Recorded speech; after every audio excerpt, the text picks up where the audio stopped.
प्यारे बच्चों नमस्कार। पदार्थों का पृथक्करण कक्षा 6 विज्ञान विषय के चैप्टर नंबर 3 में आप सभी का स्वागत है। इस चैप्टर में हम क्वेश्चन आंसर हल करने वाले हैं। क्वेश्चन नंबर पहला है, सही विकल्प को छांटकर अपनी अभ्यास पुस्तिका में लिखिए।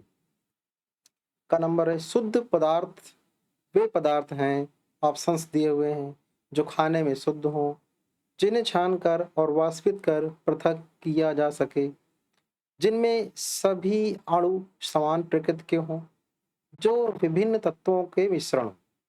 तो हमने पढ़ा था, तो यहाँ पर ऑप्शन नंबर 3 में दिया हुआ है, जिनमें सभी अणु समान प्रकृति के हों वही शुद्ध पदार्थ होते हैं। तो तीसरे में आप सही का चिन्ह लगा लेंगे क्वेश्चन नंबर 1 के काम। क्वेश्चन नंबर पहले के खा नंबर में वायु, शुद्ध पदार्थ, समांगी मिश्रण, विषमांगी मिश्रण, ऑक्सीजन और नाइट्रोजन के यौगिक। यानी कि वायु क्या है? शुद्ध पदार्थ है, समांगी मिश्रण, विषमांगी मिश्रण या ऑक्सीजन और नाइट्रोजन का यौगिक है। तो वायु क्या है? समांगी मिश्रण है। ऑप्शन नंबर दूसरे में सही चिन्ह लगा लेंगे।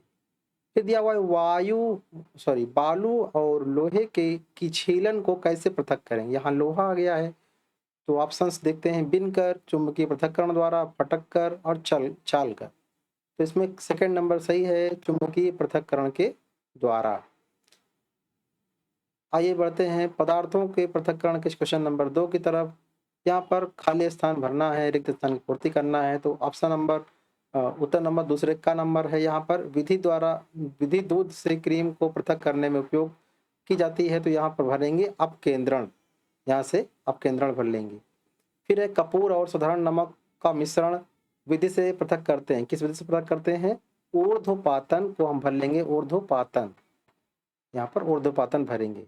फिर है के छीलन को किसी मिश्रण में से चुंबक द्वारा पृथक किया जाता है। तो यहाँ पर ऑप्शन भरेंगे लोहे के छीलन को चुंबक के द्वारा अलग करते हैं।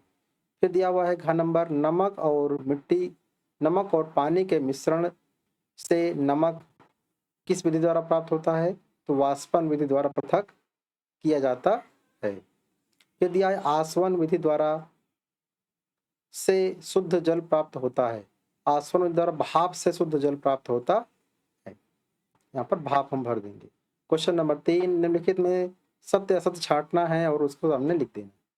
नदियों के जल के तलछटीकरण और छानने के बाद पीने का पानी प्राप्त होता है, सत्य है। यहाँ पर आप सत्य भरेंगे। फिर दिया हुआ है चावल के कण महीन छेद वाली छलनी से छन कर पृथक कर लिए जाते हैं। तो ये तो छलनी से चावल को चालते नहीं हैं, तो असत्य हो जाएगा।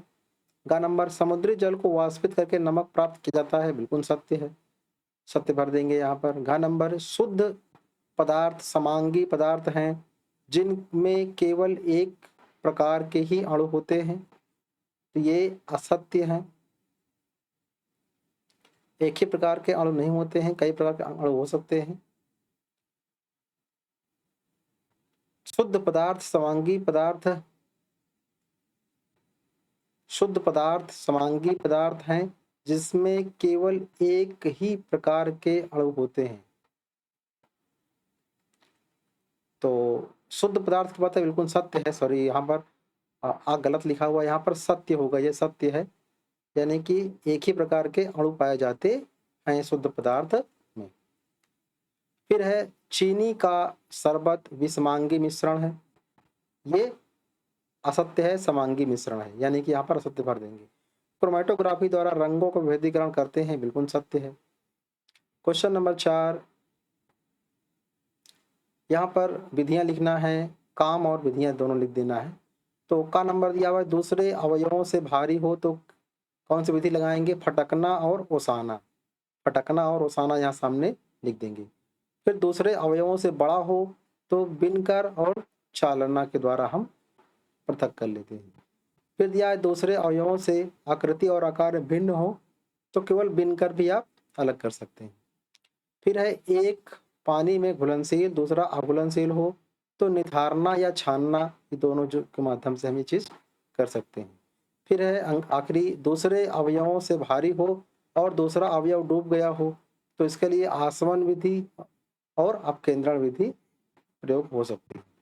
चीनी के शरबत में लकड़ी के कोयले के कुछ टुकड़े मिल गए हैं, कैसे इन्हें अलग करेंगे?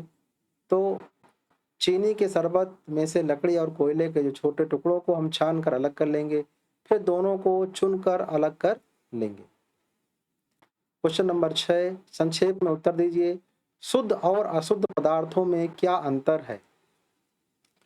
तो शुद्ध पदार्थ के सभी अणु और परमाणु समान होते हैं, इनके गुण निश्चित होते हैं, जबकि अशुद्ध पदार्थ में भिन्न भिन्न अणु और परमाणु होते हैं और इनके गुण अनिश्चित होते हैं।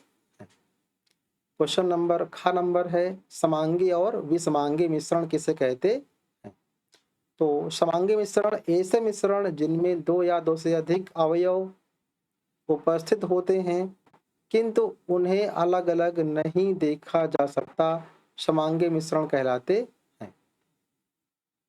यानी कि ऐसे समांगी मिश्रण जिसमें दो से अधिक अवयव हैं लेकिन उनको अलग से देख आप नहीं सकते, में उसे समांगी मिश्रण कहते हैं।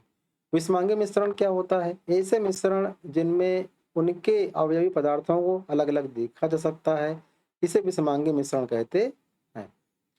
ग नंबर 2, शुद्ध पदार्थों का नाम लिखिए। उत्तर हो जाएगा लोहा और तांबा। अपनी अभ्यास पुस्तिका में घर में प्रयोग किए जाने वाले मिश्रण से पृथक करने किसी एक विधि का चित्र बनाना है, वर्णन करना। यहाँ देखिए, घर में चाय को आपने अवश्य छाना होगा, तो द्रव में आकुलनशील पदार्थ के मिश्रण को, घटकों को छान कर हम पृथक कर सकते हैं।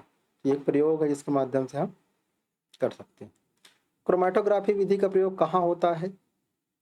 उत्तर हो जाएगा, आपके आसपास विभिन्न रंगों की वस्तुएं दिखाई देती हैं, हमें प्रतीत होता है जो रंग दिखाई देता है वही उसका मूल रंग है। क्या आप जानते हैं स्याही का दिखाई देने वाला नीला रंग किन रंगों से बना हुआ है? हम कैसे पता करें कि नीला रंग कई रंगों से बना होता है? इसके लिए हम क्रोमैटोग्राफी विधि की जानकारी ले सकते हैं। तो ये चैप्टर के क्वेश्चन आंसर यहीं तक। मिलते हैं अगले भाग में नए चैप्टर में। Thank you.